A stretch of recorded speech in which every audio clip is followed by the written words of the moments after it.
Hello everyone, I'm Hugo.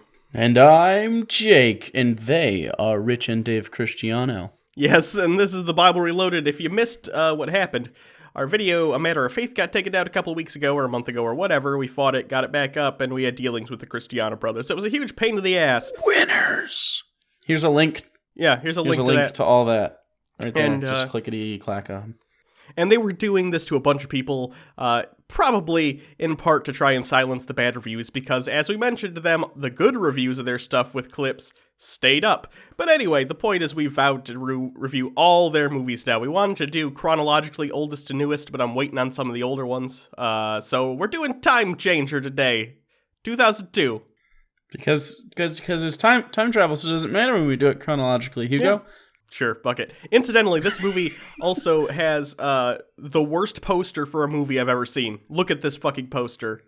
That's awesome. That's almost comically bad. Tim and Eric couldn't make this poster if they tried.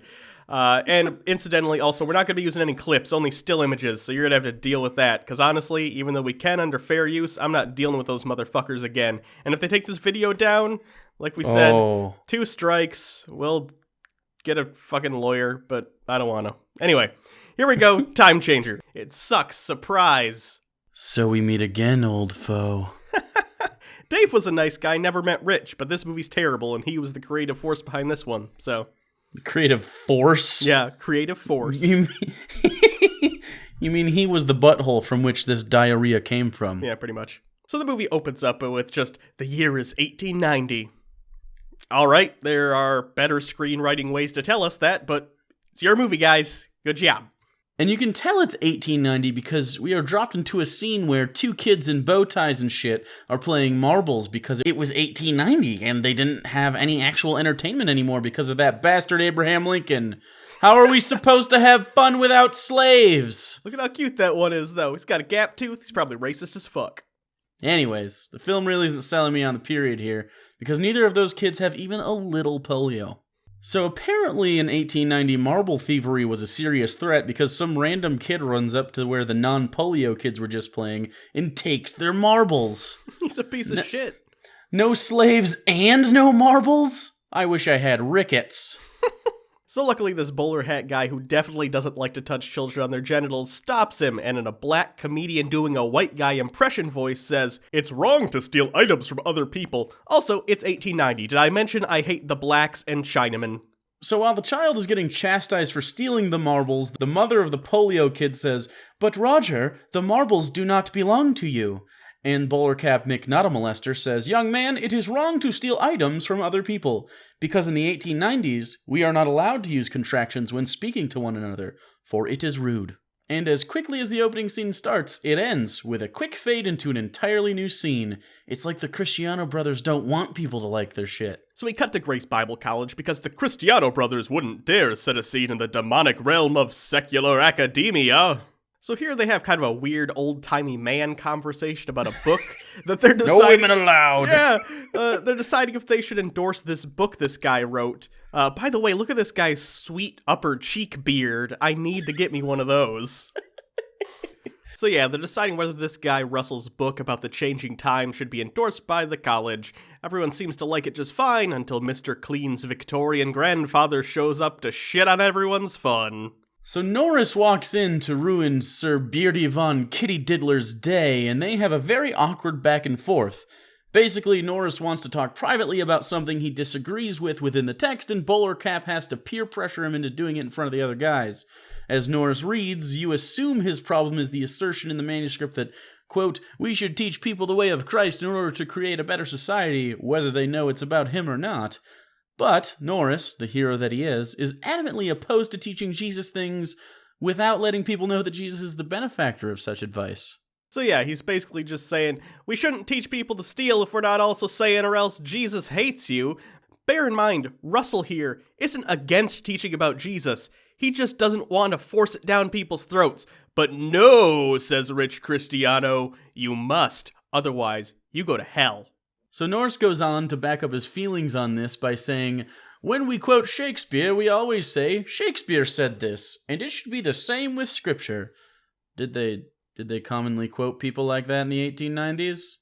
That must have been goddamn exhausting. Fuck you, Norris. Fuck you. Samuel L. Jackson. I always like the classic, I'm too high to fuck these hookers. Billy Joel. If a hooker dies in your apartment, bury her in someone else's yard. Martha Washington. He continues to say that Satan wants people to forget about Jesus, and 5% of marriages end in divorce. Get it? Do you get it, guys? Because that's not very many at all. It was better back then. It was so much better back then, guys. It was Go back to 1890. Especially if you're black. So after the argument, Norris invites Beard Guy, saying, "There is something I must show you. I'm still holding out hope that this is a porn or something. I feel like I got my dick out for nothing."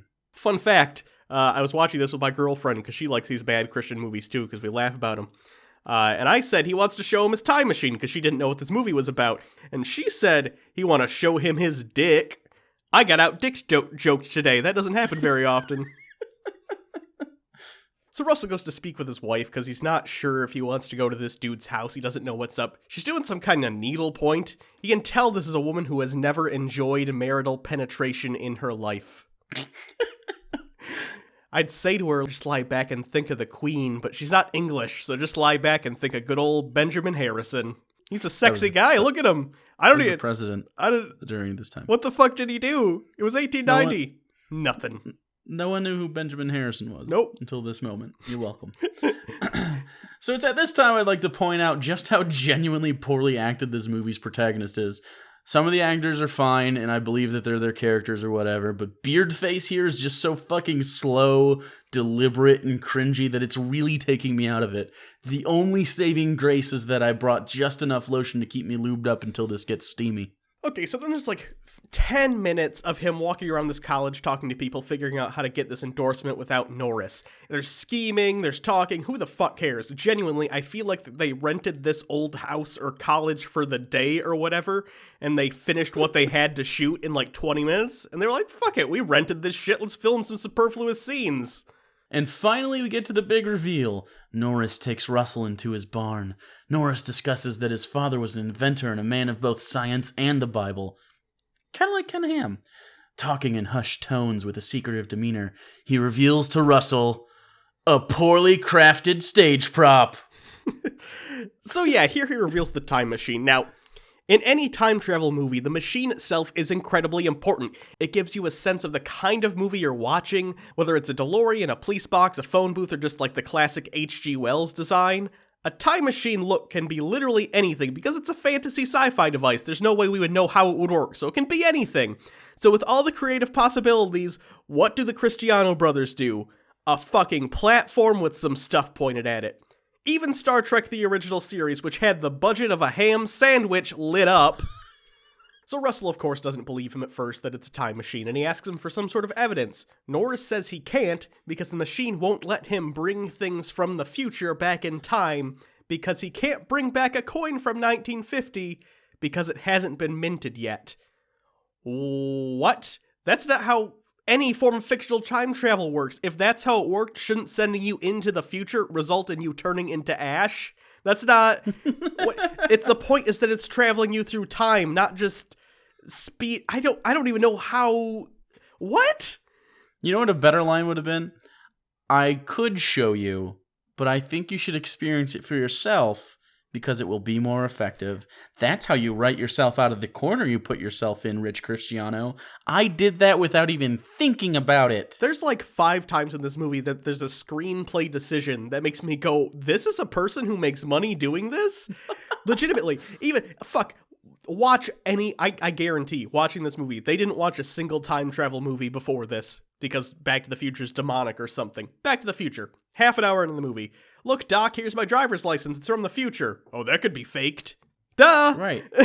It's not that hard to come up with an excuse, motherfuckers. Yeah. So they argue about the possibility of time travel, and Russell storms out of the time travel barn. Norris exclaims, "You must see for yourself what happens in the future." You mean like this?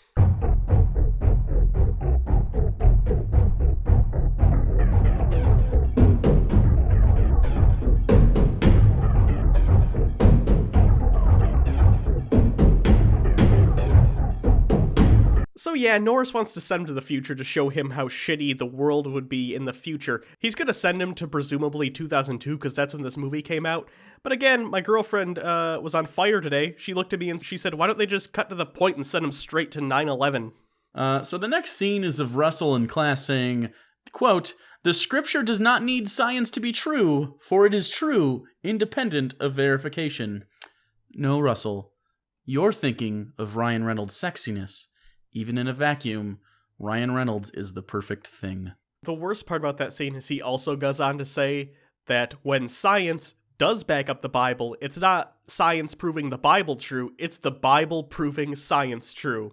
Mm-hmm. Now, I'd like to point out that you can tell this is something the Christiano Brothers genuinely believe, but are so embarrassed they had to write a guy from 120 years ago in order to say it.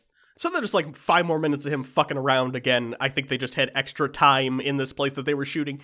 He decides to do the time travel thing, of course. Yeah, no shit. But there's a shot of a newspaper showing the date. It holds way too long. Which they showed us at the beginning of the movie. I think the filmmaker knows that in time travel movies, they often show shots of newspapers, but he doesn't understand why. So finally, Russell decides to go over to Norris's house so he can start Act 2 and get this horse shit over with. Russell then goes on to exposit solutions to all the possible plot holes one could come up with. How will Russell be able to afford to eat while in the future? Bag of coins. Why is he going alone? Science says no. How the fuck does this work? No time to explain! Psh, future! So he pulls a Kyle Reese and he appears in an alley in 2002. There isn't even an effect, he's just there. Also, he looks at his watch and it shows the current time he's in. Like his watch changed when he went into the future. That's not how watches work. One, like I'm legit convinced whoever wrote this movie is clinically retarded. Like you don't even understand the basic logical concepts of time travel, the plot device you're using. This is not how time travel works, motherfucker. Please go watch the first 20 minutes of Back to the Future or Bill and Ted or stop trying. And he wakes up in this alley. Car horns are going off, the obvious sound of traffic hang in the air, and the buildings stretch really high into the sky. Russell, being the brilliant guy he is, looks at a nearby newspaper for confirmation of the date. If only he had looked 3 inches to the left, maybe he would have noticed the amazing technology attached to the building in front of him and the cars driving by. Nope. Instead, he picks up a representation of the dying newspaper industry. Oh.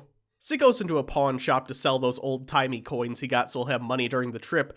And they do a fucking inflation joke. You know, they tell him how much money they're going to give him, and he's like, oh, that's so much money. Okay, there's an episode of The Twilight Zone that did this. This joke is 50 years old, and it wasn't even original then. Things cost more now. Yeah, that's how the fucking economy works. Fuck you. It's not even a joke. I just hate you. I'm just mad. I'm mad you wrote that down and filmed it. No one was like, hey guys, this joke isn't very funny. No, put it in. Our audience is dumb. They'll laugh at it. So Russell goes and gets a hotel room, but apparently this hotel doesn't require a photo ID or a credit card on file, so it's fine. Shh, it's fine. During that scene, the employee is explaining the TV and, but the thing is, there's not really a joke here. He goes, here's the television, and Russell goes, television, and here's the remote. Remote. Get it, guys? He's from the past. He doesn't know what words are.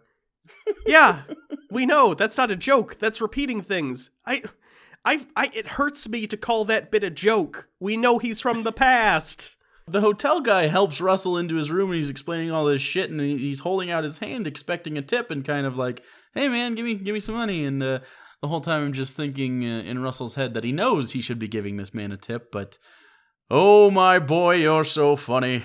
We both know that the Orientals don't use the white man's money. So then there's a montage of him walking around, looking at cars, fountains and stuff. So Russell's basically experiencing what every time traveler does in every film, and this is called the Culture Shock Time Travel Montage, where he sees all these new and strange things.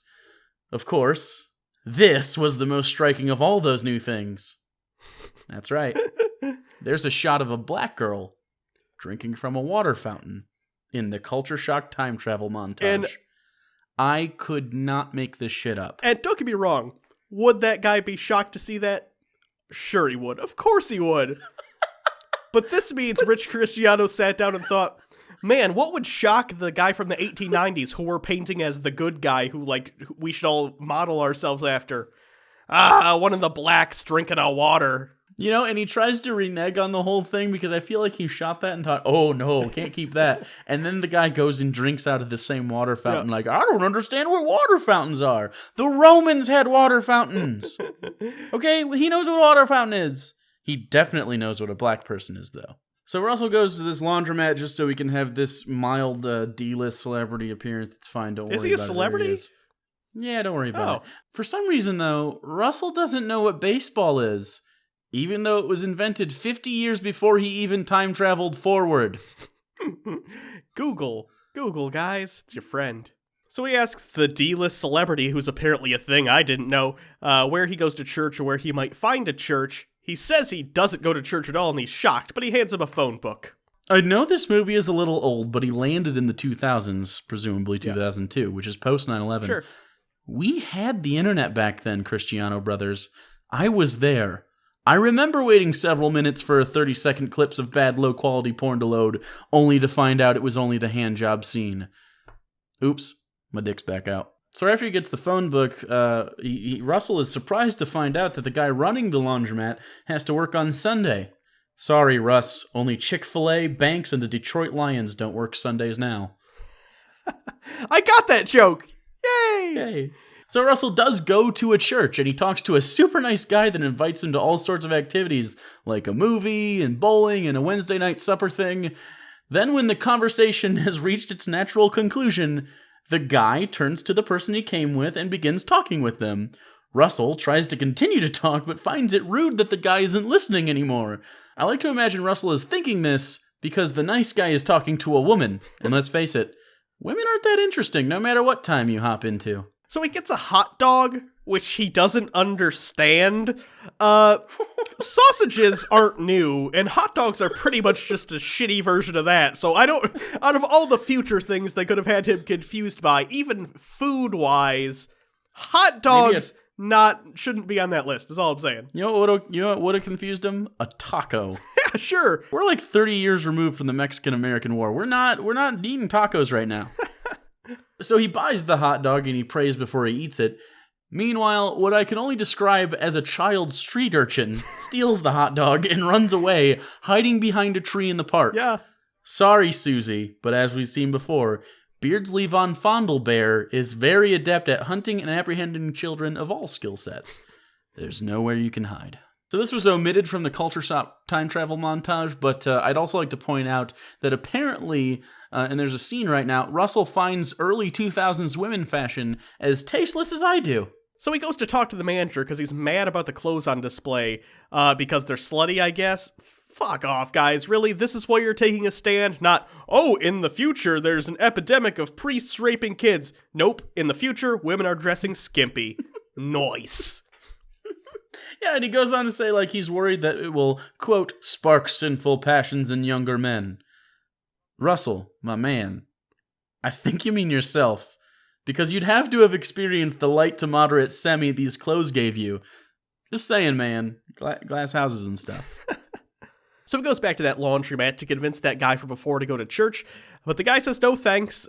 This is a huge moment for him for some goddamn reason, as if in 1890 he wasn't aware that non-Christians exist. Don't tell me there weren't at least a few Civil War vets with sawn-off limbs that had their faith waver. A lot of those guys lost their dicks, too. Yeah. It's important to know. When you lose both legs, let's be real, there's also another casualty to consider. Russell goes to talk to a Christian woman that Norris suggested, and she just says, this is a critical time for the church, blah, blah, blah. Who cares? You just need to know that for later. She exists. There you go. There's a picture. It's what she looks like. Moving on. He's walking down the street, and he asks the security guard for a place to eat, and the guard catcalls some lady. He asks what his wife would think, and he finds out the guy's divorced. He's shocked. He is shocked, as if he wasn't aware divorce exists. This guy even says he's happy divorced, but then he just says, but the Lord hates divorce. Well, tell the Lord not to get divorced then, motherfucker. This isn't any of your business. Yeah, so this is the part of the movie where Russell takes a hard stance on divorce, saying that it's wrong to do and blah, blah, you get it. Or maybe, Russ, the wrong thing to do would be to get married to a person at such a young age. or for some people, at all. You see, sometimes people are fucking annoying.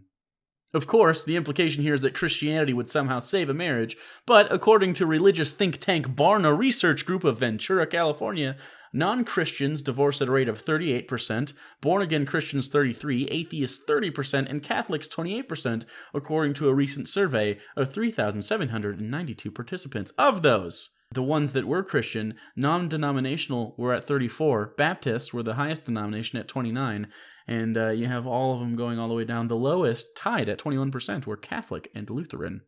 You're all getting divorced. So he goes to a 50s diner, and there's a running joke where he asks places for tea, and every time the people he asks for tea look annoyed. I don't think the Christiano Brothers know tea isn't some old-timey drink no one drinks anymore. Like, I think Shaq has a brand of tea now. Yeah. Just saying. I think it's called Tea Shack.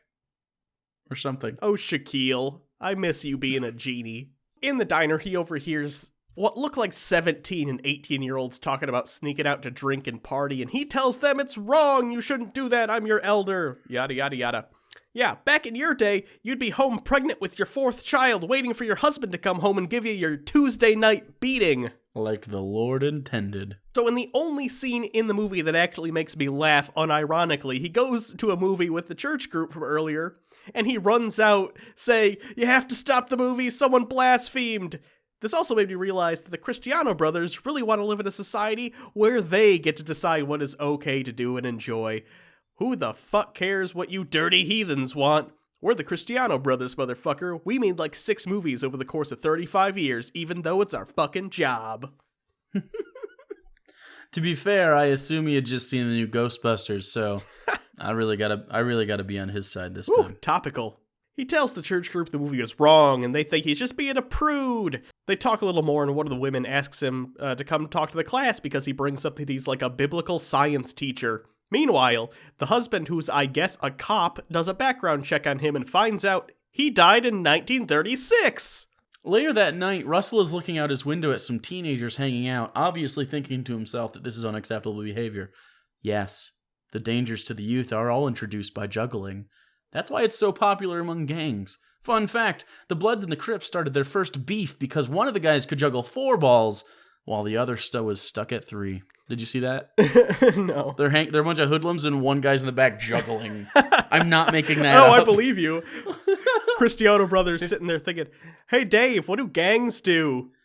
Smoke weed and heroin? No, I'm going to go with juggling. Are you Rich, are you sure? Yeah, I'm going to go with juggling. I was also thinking, remember that Cat's Cradle string game we used to play? Yeah. But that's hard to shoot from far away. Suspicious of Russell, these 2 guys who are totally not in a secret gay relationship, just like Brokeback Mountain, but without the hats, plan to follow Russell around after discovering a man with the same name who died in 1936. Luckily, this guy has that guy pick him up 10 minutes early, so they can definitely not play hide the Heath in Jake's butthole. Not me, Jake Gyllenhaal. I mean, yes, me, but not this time. So he goes to talk to the class, and it does start fine. He starts talking about the scientific method and whatnot, but then, oh no. It gets out of hand. He brings up the Bible. The teacher freaks out. Even though she invited him, he said he's a biblical scientist. Did you not think this was gonna happen? See, if I invite Ken Ham to my house, I'm not gonna be mad when he starts talking about how fossils were planted by the devil to trick us. I'm just gonna say, you know what, Ken? How's the potatoes? He'll probably like them. Potatoes are good. So the not butt-fucking friends invade the privacy of Russell while he's away, gaining access to his hotel room, which is weird. Although, I suppose the fact that this place didn't need any verification of Russell's identity while booking the room should support the actions of the guy with the pants above his belly button and the obviously power bottom lover. Also, one of these guys is a cop. Yeah, there's no way they have a warrant. We never see them talk to anyone else in the movie about their investigation. So, yeah, I know this guy's from 1890, but the Constitution still existed then. They find his Bible that has an inscription from 1865, and they both read it, and then one of them looks to the other one and goes, 1865? Yes, Todd, I can read it too. Russell talks to the Christian lady from earlier, remember? I told you need to know that. There you go. Set it up for you. You're welcome.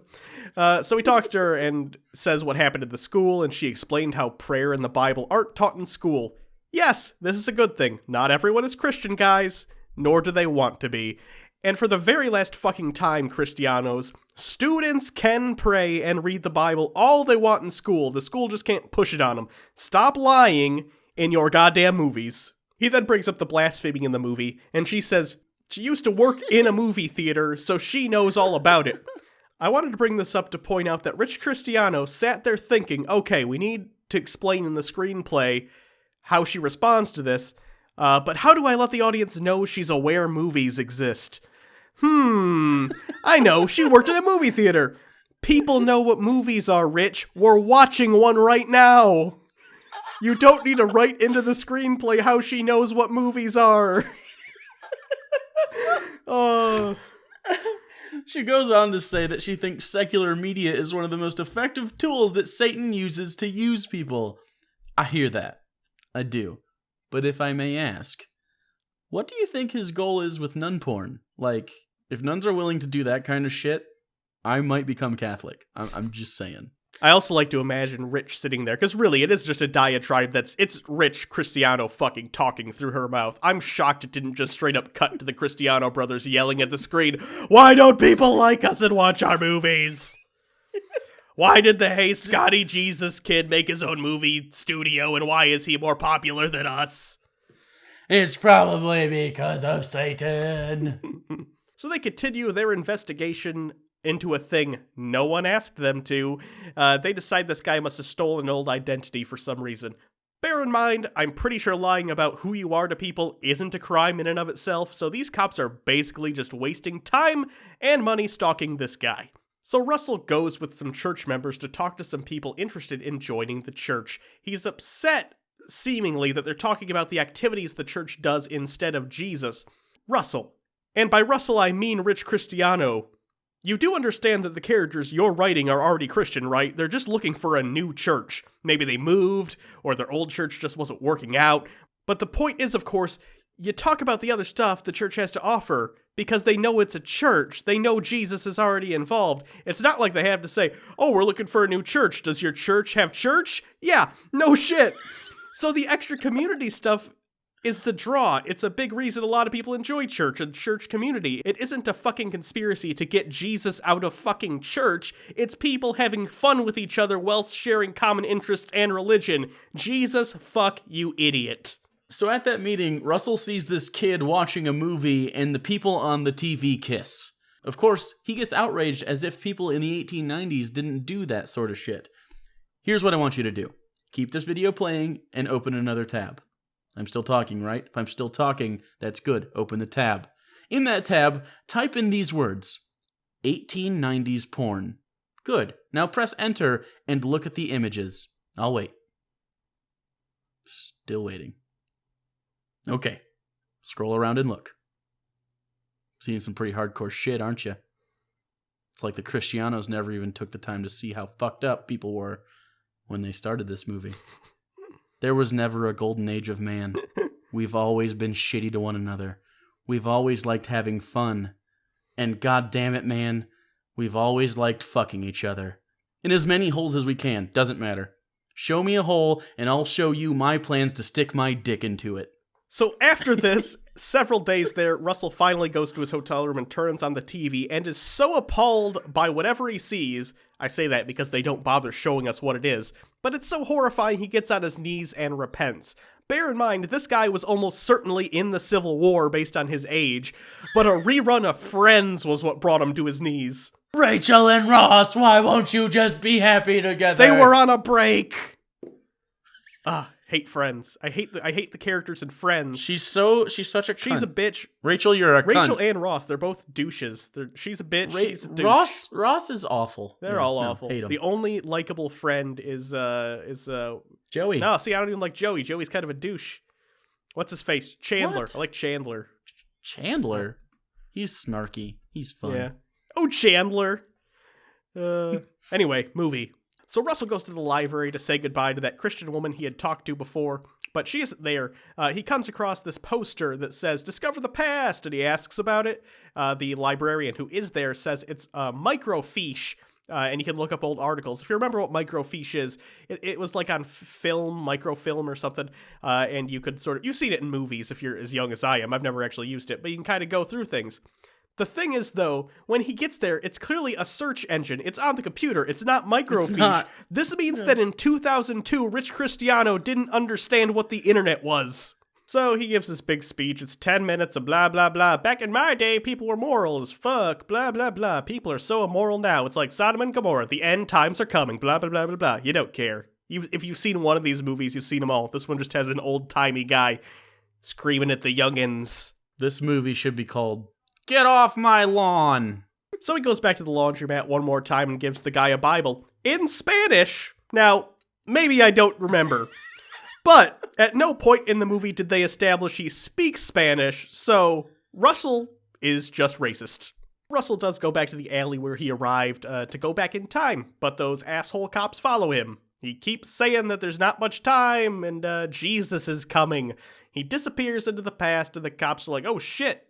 I think that was the Rapture." It wasn't, but jokes, you know. By the way, what were they going to arrest him for? He still never did anything illegal.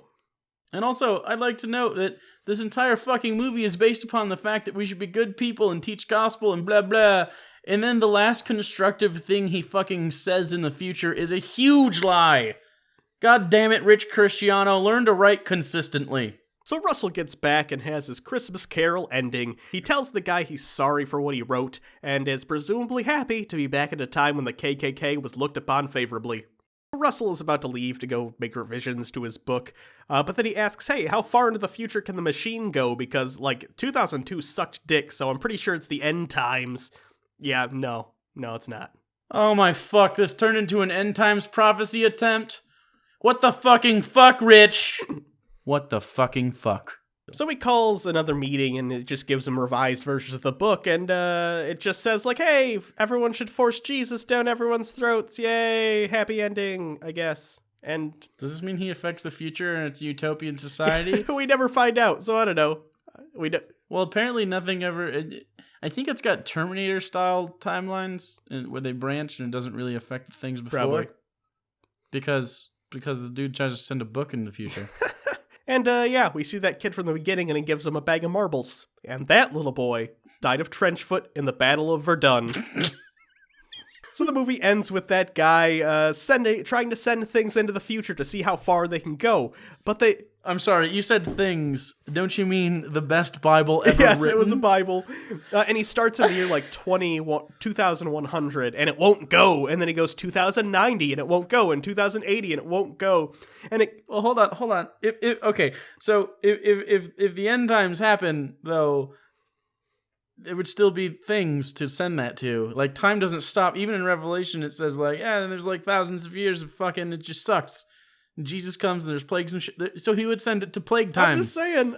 And just come back covered in blood. I know. It's so the Cristiano Brothers are implying here that sometime in the mid-21st century, the Rapture is going to happen. Yeah. For thousands of years, for 2,000 years, Christians have been saying, "Oh, Jesus is coming back in my lifetime." Honestly, out of all of them, I don't think the Cristiano Brothers are the ones who nailed it, so I think we're fine. Yeah, we're probably fine. And it's important to know that, things suck sometimes, but really the only reason you think things suck more than they've ever sucked before is because everyone has a camera attached to their fucking hand now. Because the camera phones and fucking smartphones are everywhere and everyone's connected through social media, so you see every bad thing that's ever happened ever. But really, if you look at the statistics, the worldwide poverty rates have plummeted to the lowest points in history per capita ever this year. Worldwide. Also health, also women's rights, also property ownership within women, also reproductive, liberalism as far as birth control and all that stuff and preventive care. All of that is plummeting. We are almost to human utopia. Obviously there's still tons of problems, but if you don't legitimately sit down and realize that you are living in the best time in fucking human history, then shut the fuck up and just you're the worst. I hate people who are Like, oh, things used to be... No. Nope. Like, think about how you're watching this right now. Statistically, one of you has been shitting this whole time. Wow, that's a long... You got to shit and watch a fucking review of a terrible movie. Some of you are probably eating right now. Some of you are probably in your car. That's very dangerous. Some of you are probably, I don't know, getting a blowjob. Okay, none of you are getting a blowjob. Our audience is hideous. If you are on the toilet this whole time, see a doctor. And almost an hour is way too long to be shitting. As long as you wipe somewhere through that, because otherwise it gets all crusty. Yeah, and get in hard. the shower. Jump in the shower, it's good. Put on a playlist of ours, let it roll, let the ads roll, it's all good. Anyway. Click the ads. Click all the ads. So anyway, that's the end of this review. We'll be doing, as we said, all the movies that we can get our hands on. We're working on getting the older ones right now, but you pretty much have to own a DVD to get it and whatnot. And so it's hard to get, but what's not hard to get is a score for this movie, this film, as it were. And I would say, I would give it 3 Rich Christianos and 1.5 Dave Christianos out of a possible 20. I'm gonna... Why a 20 scale? Is it because you're holding your 20-sided dice? I am holding a 20-sided dice. Roll for initiative! Another one! Man. I'm gonna give them... That's a critical fail. I'm gonna give the movie, as far as bad Christian movies go, I'm gonna give it like a 7 out of 10, because honestly... 7? Out of all the movies we've watched, this one was the funniest. This one was hilariously bad. Like, the screenwriting, so bad. So many weird plot holes. And again, like I said, he thought he had to write in why this woman understood what movies are. Like, I don't even understand how that dude thinks that he thinks that's a necessity out of all the things he could have explained in this movie. So, in bad movies, it gets a 7, but in real movies, that translates to like a -3. Yeah, it's real bad. It's real bad. But I don't know. It's gonna be fun. We're gonna nail all these movies down.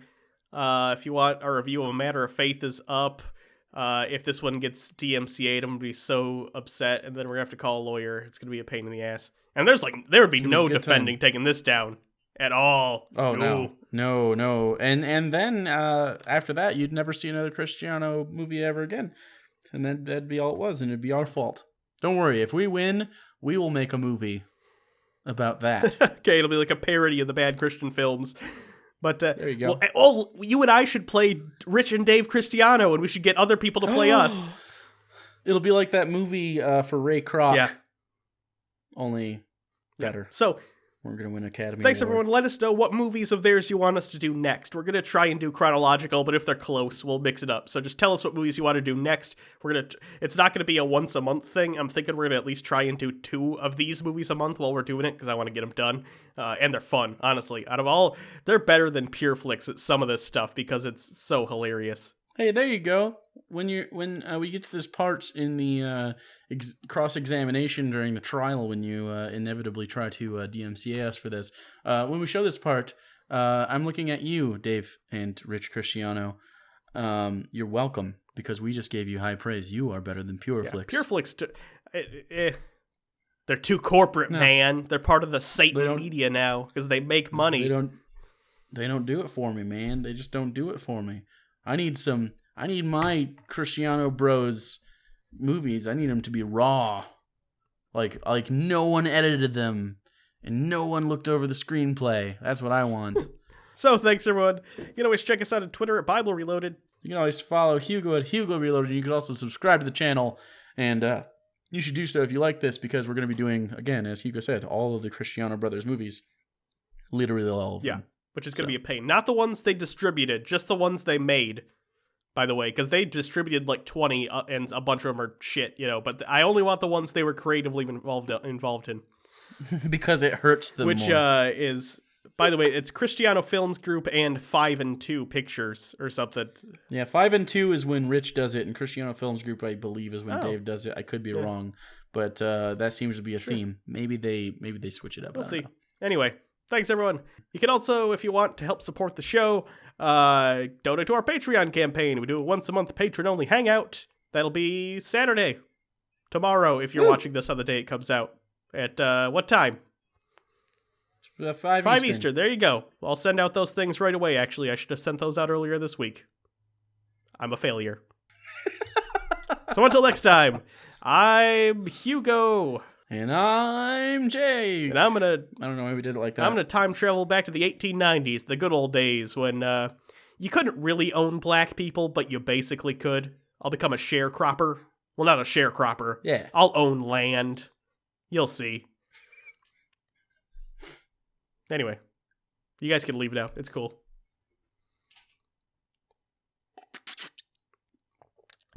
Water. What if when YouTube videos were done, like it never stopped, we just lived in the YouTube video and you could come back to this anytime and you could just like... And it would just be around? Yeah. I don't think they want to hear you eat a cracker. Oh, no, they definitely don't. I told them they could leave. At this point, they're doing it to themselves. It's not like this was in the body of the show. No. They have to hear your mouth noises, and this is of their own volition. Like, yeah. It's like a train wreck sort of situation. Yeah. Like, if you see a dead body, that's on you. It's not on the train wreck. We're the train wreck. So. Lightly buttered crackers are pretty good. Yeah, I'm into that. Oh, man. Chew with your mouth closed. I got a Score bar, which is basically the ugly redheaded stepchild of Heath bars. I don't like Heath bars. That's pretty good. I'm almost over my cold, finally. It's good. All right, the end.